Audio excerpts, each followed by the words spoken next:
You're giving my company to her? Janelle Brooks asked, and the room went so quiet she could hear the ice settling in someone's glass. Caleb Mercer did not even flinch. He stood beneath the soft gold lights of Harborvale Financial Group's new executive floor, one hand in his pocket, the other holding a small black velvet box. Around them, investors, senior employees, reporters, and board members waited for someone to laugh, to explain, to say this was some kind of misunderstanding. Nobody did. Caleb opened the box and lifted out a polished silver key. This isn't about taking anything from you, Janelle, he said, using the same calm voice he used when he wanted a bad decision to sound reasonable. It's about the future. Then he turned toward Sloane Avery. She stood beside him in a cream suit, perfectly composed, wearing the kind of smile that was polite enough for a camera and smug enough for Janelle to understand. Caleb placed the key in Sloane's hand. Starting Monday, Sloane will have full access to the executive floor and will step into the role of Chief Strategy Officer. A few people clapped. Not many. Janelle did not move. 12 years earlier, Harborvale had not had an executive floor. It had barely had an office. She and Caleb had worked out of their one-bedroom apartment, building client lists at the kitchen table and taking calls while their upstairs neighbor vacuumed at 7 in the morning. Janelle had written the first operating manual. She had negotiated the first major client contract. She had stayed awake through entire nights fixing reports Caleb had promised would be ready by morning. She had watched him become the face of a company she helped build with her own hands. And now he was standing 20 feet away, handing another woman the keys to it. Caleb raised his glass. Harborvale has reached a point where we have to stop thinking like a startup, he told the room. We need people who understand where we're going, not people who are still emotionally attached to how we started. This time, nobody clapped. Janelle felt her fingers tighten around her glass. Her throat went dry, but her face stayed calm. Caleb had not said her name. He did not have to. Across the room, the chief financial officer suddenly found the carpet fascinating. Two board members exchanged a glance. Sloane looked at Janelle for half a second, then slipped the silver key into her purse. That tiny movement hurt more than Janelle expected. Not because of the key itself, because Sloane acted like it had always belonged to her. Janelle set her untouched drink on the nearest table. Did the board approve this? She asked. Caleb's jaw tightened. The CFO looked up, then away again. We discussed what was best for the company, Caleb said. That's not what I asked. Janelle's heart was pounding now, but her voice never rose. Did the board vote? Silence. There it was. Not just betrayal. Planning. Meetings she had not been invited to. Decisions made behind closed doors.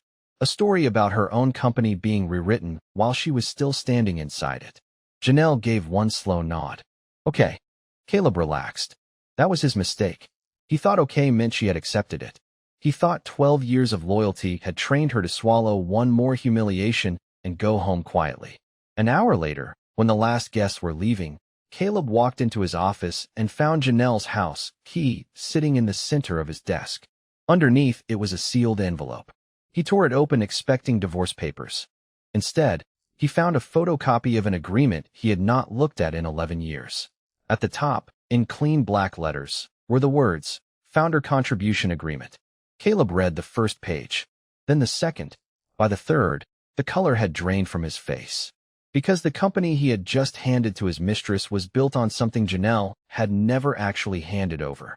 12 years earlier, Caleb Mercer did not have investors, a corner office, or reporters waiting for his opinion.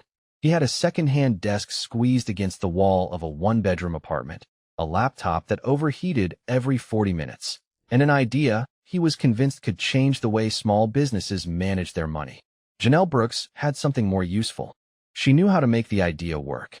Back then, she was an analyst at a large asset management firm in downtown Chicago, the kind of employee people called when a report was falling apart an hour before a client meeting. She understood risk, cash flow, compliance, and the 1,000 boring details ambitious people liked to ignore. Caleb understood people. He could walk into a room with nothing but confidence and leave with someone willing to take a chance on him. For a while, they were perfect together. You get them to believe, Janelle told him one night as she worked through a spreadsheet at their kitchen table. I will make sure we can deliver. Caleb leaned over her shoulder and smiled. That is why this works. You are the brain, I am the mouth. Janelle laughed. At least you admit it. In those early months, Harbavale was barely a company. They printed presentations at a 24-hour copy shop because buying a printer felt like a luxury. They shared one car until the transmission failed. Then Janelle started taking the train to work so they could spend the repair money on a software developer. When their first major client threatened to walk because Caleb had promised a reporting system they did not yet have, Janelle stayed awake until almost sunrise, rebuilding the process from scratch. The next morning, Caleb walked into the meeting with clean slides and a confident smile. The client stayed. 3 months later, that client referred 2 others. "We did it," Caleb said when the first profitable quarter finally closed. He pulled Janelle into the middle of their tiny kitchen and spun her once before nearly knocking over a chair. "When this gets big, nobody is ever going to forget who built it with me." Janelle believed him because there was no reason not to. She was not chasing attention. She wanted the business to survive. So when Caleb started getting interviews and speaking invitations, she stayed behind to handle operations. When he told her investors responded better to one clear public face, she agreed. When his picture appeared in business magazines, she framed the first cover and hung it in his office. Slowly, without either of them saying it out loud, Harbavale became Caleb Mercer's company in public and Janelle's responsibility in private. She still fixed the problems. She still trained the senior team. She still knew which clients were nervous before they complained and which employees were ready to leave before they updated or resumed. But her name stopped appearing in the stories people told about Harbavale. Caleb stopped correcting them. At first, Janelle told herself it did not matter. They were married. Their success was shared. What she did not understand yet was that being invisible can become dangerous when the person standing in the spotlight starts believing he created the light himself. 6 months before the night Caleb handed Sloan Avery that silver key, Janelle sat across from him at breakfast while he scrolled through his phone and barely touched his coffee. "We hired someone for brand partnerships," he said. "She is sharp. Really sharp." Janelle looked up. "What is her name?" Caleb smiled at the screen before answering. "Sloan Avery." It was a small moment. Ordinary. Forgettable, almost. But 3 weeks later, Caleb changed the passcode on his phone for the first time in their marriage. At first, Janelle told herself the new passcode meant nothing. Caleb had investors calling at all hours, private financial documents on his phone, and enough pressure to make anyone more careful. That explanation lasted about 2 weeks. Then the small things started piling up. Sloan Avery began appearing in meetings that had nothing to do with brand partnerships. She sat beside Caleb during quarterly planning. She spoke over department heads who had been with Harbavale for years. She presented ideas Janelle recognized because Janelle had written them. One Tuesday morning, Janelle opened a strategy deck and stopped on slide 14. The language was nearly identical to a proposal she had sent Caleb the previous month. Only one thing was missing: her name. At the bottom of the slide, beneath Harbavale's logo, it read, "Prepared by Sloan Avery." Janelle stared at it for a few seconds, then closed the file. She did not confront anyone. Not yet. Caleb had always accused her of reading too much into details, and lately he had become very good at making her question whether those details mattered. That evening, he texted that he would be working late. Janelle decided to bring dinner to the office because, despite everything, part of her was still acting like his wife. When the elevator doors opened on the executive floor, most of the lights were off. She could hear voices from the conference room. Caleb laughed. Sloan laughed after him. Janelle walked closer and stopped at the doorway. Sloan was sitting in Janelle's chair. Not just any chair. The dark leather chair Caleb had bought her after Harbavale closed its first 8-figure client account. Sitting beside Sloan was Janelle's old ceramic mug, the one Caleb had ordered with the words, "Built from nothing," printed across the side. Caleb looked up. His expression changed instantly. "Janelle, what are you doing here?" She held up the paper bag. "Bringing you dinner." Caleb glanced at Sloan, then back at her. "You should have texted first." 5 simple words. Janelle felt them land somewhere deeper than she wanted to admit. She had helped pay for the lease on this floor. She had chosen the furniture. She had negotiated with the building manager when Harbavale could barely afford the security deposit. Now she was being told to announce herself before entering. "I thought this was still my office too," she said. Caleb exhaled through his nose. "Do not make this weird." Sloan stood and gave Janelle a careful smile. "I was just reviewing tomorrow's presentation." "In my chair?" Janelle asked. Sloane looked down as if she had only just noticed where she was sitting. I did not realize. Janelle almost laughed. Instead, she placed the dinner bag on the table. Enjoy. She turned and left before either of them could explain. 2 days later, Caleb came home after midnight, dropped his jacket over a kitchen chair, and went upstairs to shower. Janelle picked it up to hang it properly. Something hard slipped from the inside pocket and landed on the floor. A hotel keycard. She recognized the logo immediately. The Langham, Chicago. Caleb had told her he spent that night at a client dinner in Oak Brook, almost 20 miles away. Janelle stood there with the card between her fingers, her heart beating hard enough to make her hands shake. Then she heard his footsteps upstairs. She slid the keycard back into the pocket exactly where she found it. When Caleb came down, he kissed her forehead without meeting her eyes. Long day, he said. Janelle looked at him and answered quietly, I am sure it was. Caleb smiled, relieved. He thought she had seen nothing. That was the first mistake. The next morning, Janelle did something Caleb never expected. She went to work like nothing had happened. She answered emails, approved a compliance update, sat through a 30-minute budget call, and even corrected a mistake in one of Sloane's projections without making a scene.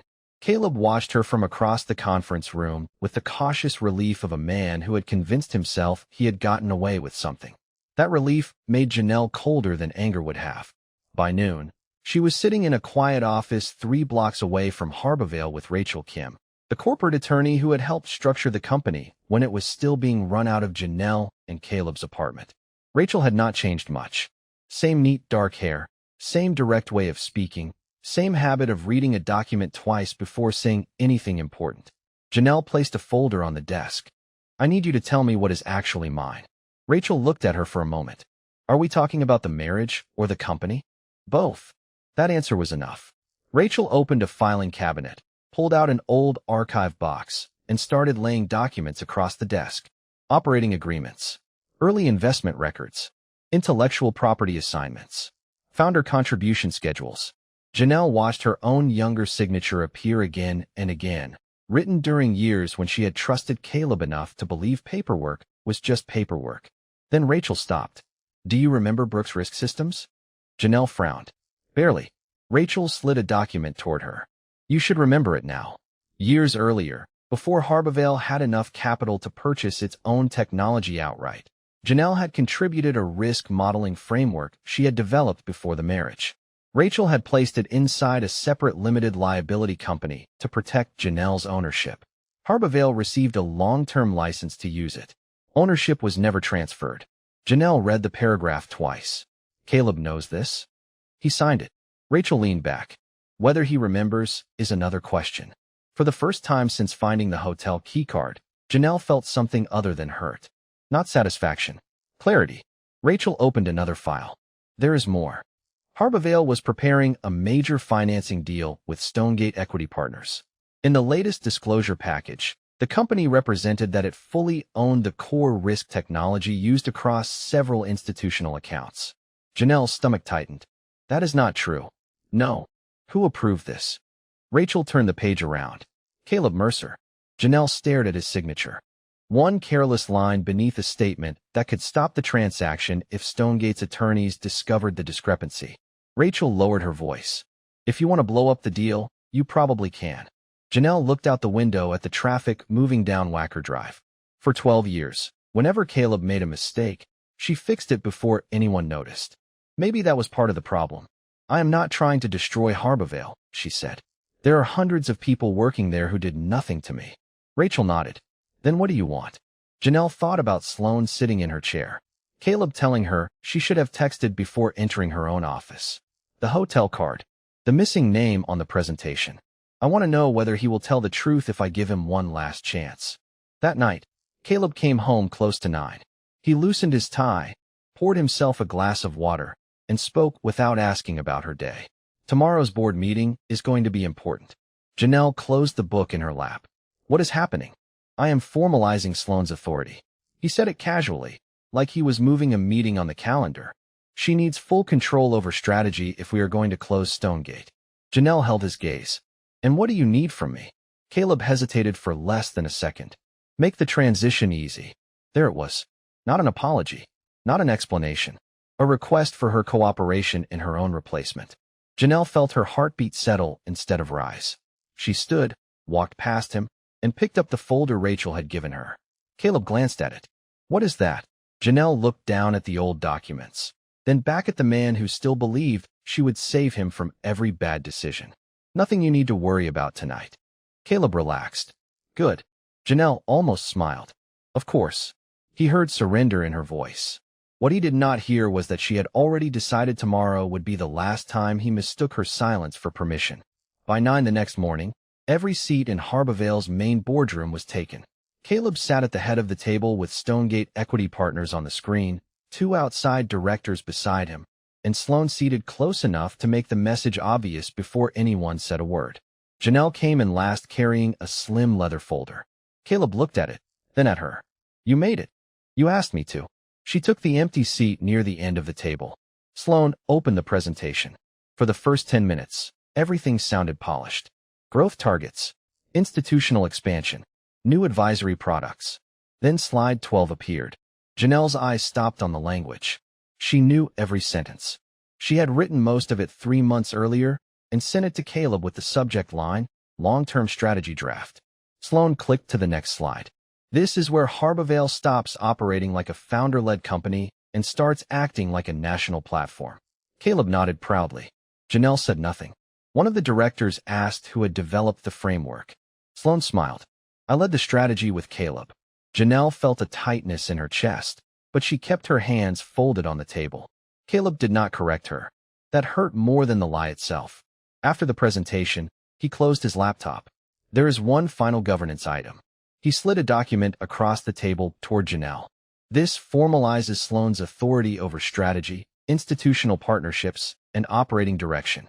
Janelle read the first page slowly. It removed her from nearly every area she had managed since the company's first year. Caleb lowered his voice. This does not have to be difficult. She looked up. For who? His expression hardened. Janelle, you were great when we were building. But Harbavale has outgrown the way you operate. No one moved. Even Sloan stopped touching her pen. Caleb continued, quieter now. Sloan understands where this business is going. Janelle looked at the man who once told her nobody would forget what they'd built together. For 1 second, she wanted to ask him when he had become this person. Instead, she picked up the pen. Caleb's shoulders relaxed. She signed the transition document. Then she reached into her folder and placed another envelope in front of him. Since we are formalizing things today, this should be formal too. Caleb frowned and opened it. His face changed. Divorce? Sloan looked down at the table. Janelle's voice stayed steady. You made your choice before I made mine. We are not doing this here. You chose here. Caleb leaned closer. Do not turn a business decision into something personal. Janelle almost laughed. You already did that. Before he could answer, she turned toward the Stonegate representatives on the screen. There is one more item your council needs to review before tomorrow's financing closes. Caleb's head snapped toward her. Janelle. She opened the old founder contribution agreement and pushed a copy toward the outside directors. Schedule 7. Core Risk Technology. Stonegate's attorney leaned toward the camera. What about it? Harbavale licenses that system, Janelle said. It does not own it. Silence settled over the room. Caleb stared at her. That is not accurate. Janelle met his eyes. You signed the agreement. One of the directors began flipping through the pages. Stonegate's attorney asked for the latest ownership disclosure. The chief financial officer pulled it up, then went still. This says Harbavale owns the platform outright. Janelle said nothing. Caleb looked from the screen to the document, then back to her. For the first time that morning, he did not look angry. He looked afraid. Stonegate's attorney spoke carefully. We are pausing the transaction until ownership and disclosure are reviewed. Caleb stood. There is no reason to pause anything. This is a technicality. No, Janelle said quietly. It is a signature. His signature. The same kind he had spent years assuming would never matter because she was always there to fix what came after. But this time, Janelle closed her folder and stood. I am not fixing this one for you. She walked out before Caleb could stop her. Behind her, voices rose around the table, lawyers started asking questions, and Stonegate ended the call early. By noon, Caleb had called her 6 times. Janelle did not answer. What he still did not understand was that losing the financing deal was not the worst part. Monday morning, He was going to find out what Harbavale actually looked like when the woman who had been quietly holding it together stopped showing up. Monday morning arrived without Janelle. At 5:40, her alarm went off out of habit, and for several seconds she stared at the ceiling expecting the usual rush of emails, early calls, and problems that needed fixing before most people had poured their first cup of coffee. Then she remembered. She was not going in. The silence in the kitchen felt strange. She opened her laptop anyway, saw the Harbavale icon in her bookmarks, and closed the screen before clicking it. Across town, Caleb was learning what her absence actually meant. By 8:15, 2 department heads were waiting outside his office. By 8:40, the compliance team needed approval on a client reporting exception. At 9:10, Blue Harbor Pension Trust called about a risk variance in one of its institutional portfolios. Sloan joined the call with a confident smile that lasted less than 3 minutes. "We can circle back with a revised explanation this afternoon," she said. The client representative paused. "We asked for the explanation Friday." Caleb stepped in. Janelle usually handled these reviews. The room went quiet. He realized what he had said only after everyone heard it. Sloan glanced at him. "I can handle it."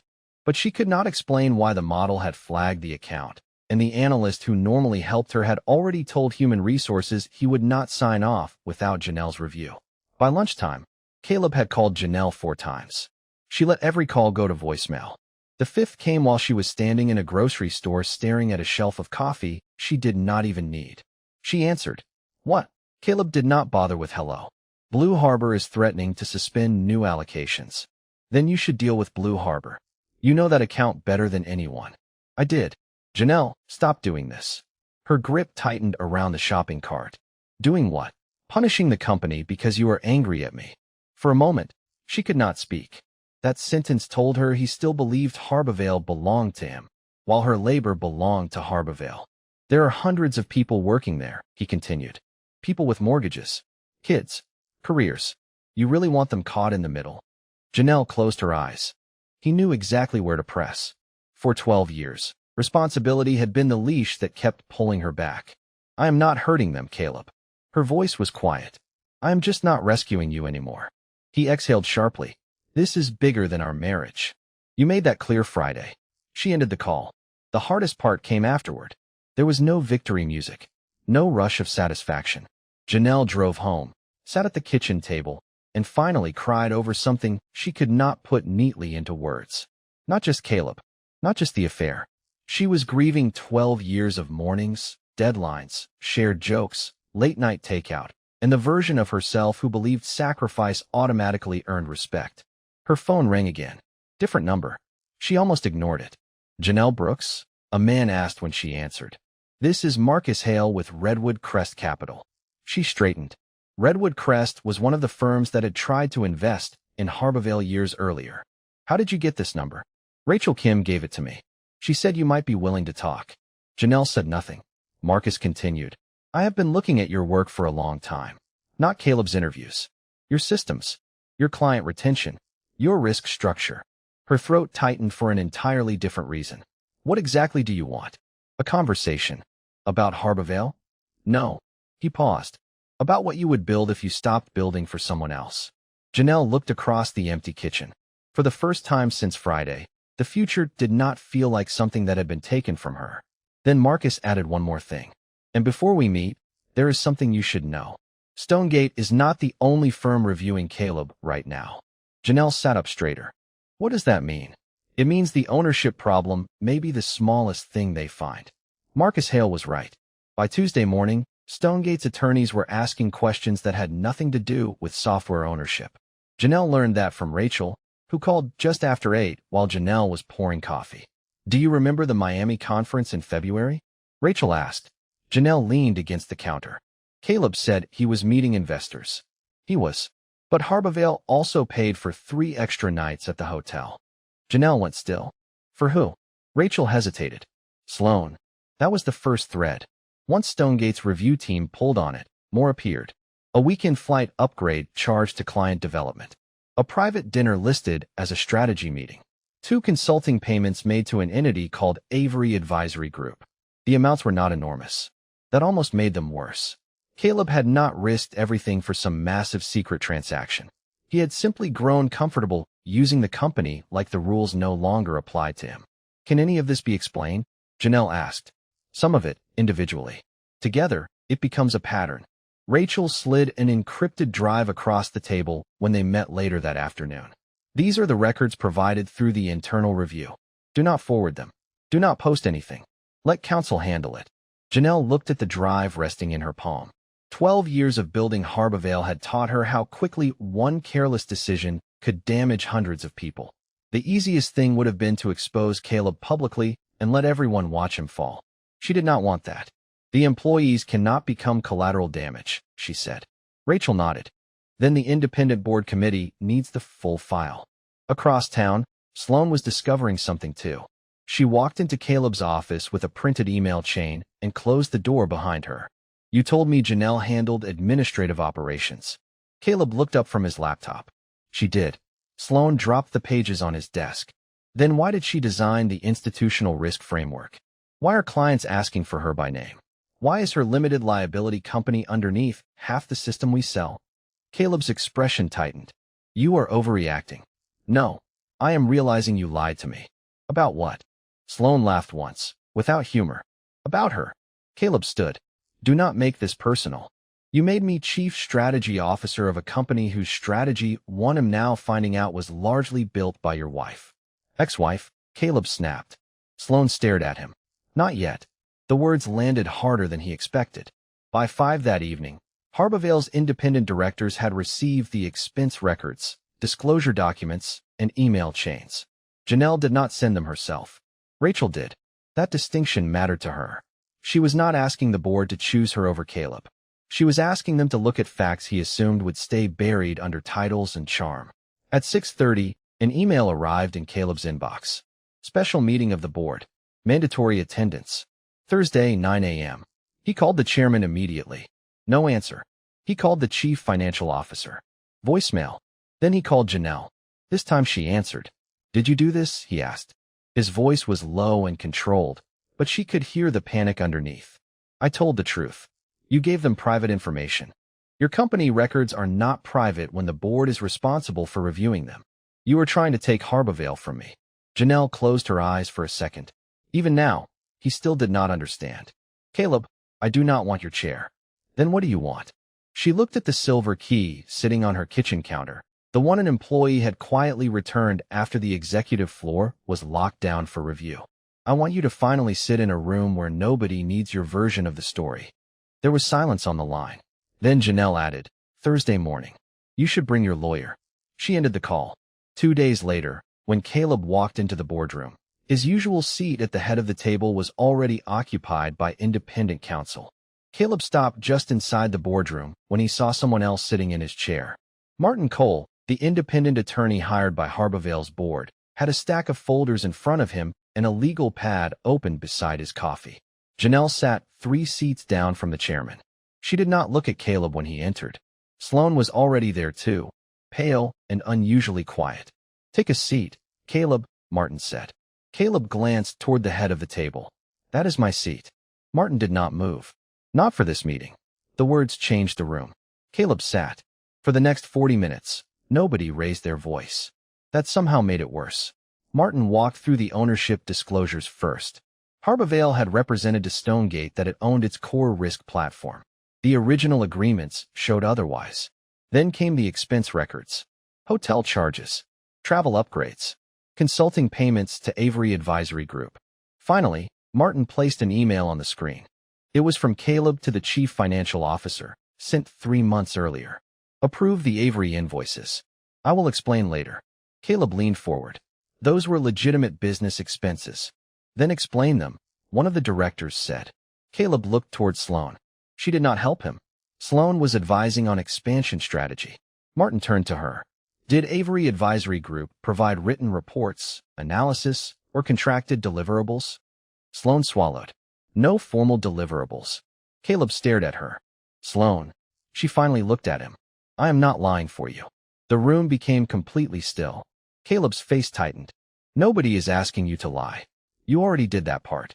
Sloane pushed a folder toward Martin. I gave counsel everything I had. Messages, reimbursement requests, emails. I was told Janelle had no meaningful ownership role and that the board had approved my appointment before it was announced. Caleb turned sharply toward her. You knew what this was. I knew what you told me.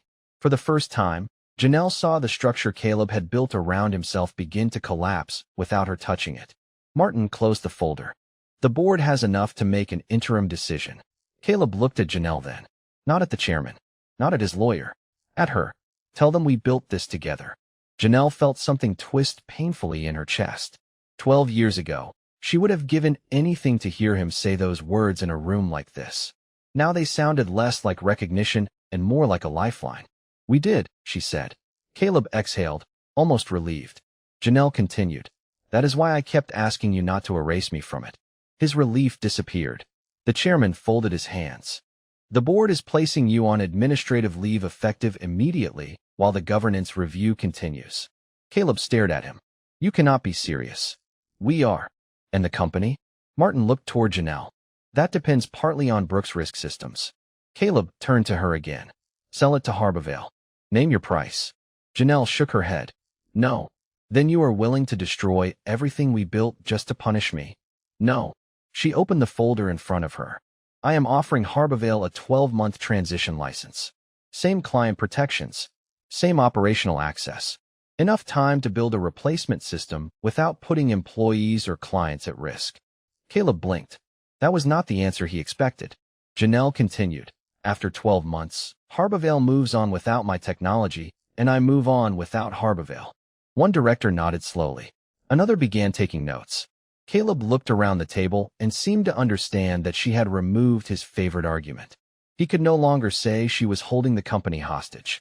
She was protecting it while leaving him behind. The vote took less than 10 minutes. Caleb was suspended. Sloan was removed from executive authority pending review. When the meeting ended, people gathered their papers and left one by one. Caleb remained seated. In the hallway, he finally caught up with Janelle. Was losing our marriage really worth all this? She stopped. For a second, she saw the man from the tiny apartment, the one who used to bring her coffee while she worked late. Then that memory passed. You did not lose our marriage today, Caleb, she said. You lost it every time you treated what I gave you like it already belonged to you. She walked away. 3 months later, a delivery arrived at Janelle's apartment. Inside was the silver executive key. There was no note, only a small business card from someone she had not heard from in years. On the back were 6 handwritten words. Ready to build something under your name? The card was from Marcus Hale. Janelle read the 6 words twice, then set the silver key beside it on her kitchen table. 3 months earlier, that key had represented everything Caleb thought he could take from her. Now it looked small, almost ordinary. She called Marcus the next morning. I am not interested in becoming another version of Harbavale, she told him. Good, he said. Neither am I. That conversation became the beginning of Brooks Meridian Risk Advisory. Janelle kept control. Redwood Crest Capital took a minority stake, enough to give her room to hire carefully without handing anyone the right to rewrite her out of her own company. She chose a modest office near the river instead of the tallest building she could afford. On the first day, there were 12 employees, mismatched chairs, coffee that tasted terrible, and a whiteboard covered in problems nobody had solved yet. Janelle stood in the doorway and smiled because it reminded her of the beginning. Only this time, her name was on the glass. Some former Harbavale employees applied. She did not hire them because they had been loyal to her. She hired the people who were good, honest, and willing to build something without treating anyone as invisible. 6 months later, Blue Harbor Pension Trust became one of Brooks Meridian's first major clients. During the final meeting, their director looked across the table at Janelle and said, "We should have been talking to you years ago." Janelle smiled. "You are talking to me now." Caleb's life did not collapse overnight. That would have been too simple. Harbavale survived. The board replaced him permanently after the governance review, and the company spent the next year rebuilding its technology and repairing relationships he had taken for granted. Sloan left quietly before the investigation was finished. Without the title, the access, and the shine around Caleb's position, whatever they had built between them did not last. Janelle heard pieces of it through other people and eventually asked them to stop telling her. She did not need updates on his regret to prove she had made the right choice. The divorce became final on a gray Tuesday morning in Cook County. Caleb waited outside the courtroom after the paperwork was done. For a moment, neither of them knew what to say. He looked older than she remembered, not ruined, just tired. I keep thinking about the apartment, he said. Janelle knew exactly which one he meant. The tiny kitchen, the broken car, the nights they believed they were building the same future. Me too, she said. Caleb looked down. I did love you. Janelle felt the old pain move through her, softer now. I know. He looked surprised. She continued. That was what made it hurt. Love was there. Respect stopped being there. Caleb swallowed. I wish I had understood sooner. Janelle gave him a sad smile. So do I. Then she walked away. And for the first time, she did not wonder whether he would follow. A year after she left Harborvale, Janelle was closing the office late when she opened the bottom drawer of her desk and found the silver key again. She had forgotten she put it there. She turned it over once in her hand. There had been a time when she thought losing access to that floor meant losing everything she had spent 12 years becoming. Now she understood something she wished she had learned much younger. A door someone else controls can never be proof of your worth. A title can disappear. A marriage can end. People can take credit, change the story, and convince themselves they succeeded alone. But they cannot erase what you know how to build. Janelle placed the key back in the drawer and switched off the lights. Her own company name glowed softly on the glass as she stepped into the hallway. She did not need Caleb to regret losing her. She did not need Sloan to fail. She did not need Harborvale to fall. The real victory was quieter than revenge. She had stopped asking people who benefited from her silence to recognize her value. She recognized it herself. And sometimes that is the moment a life truly changes. Not when the person who hurt you finally sees what they lost, but when you no longer need them to see it.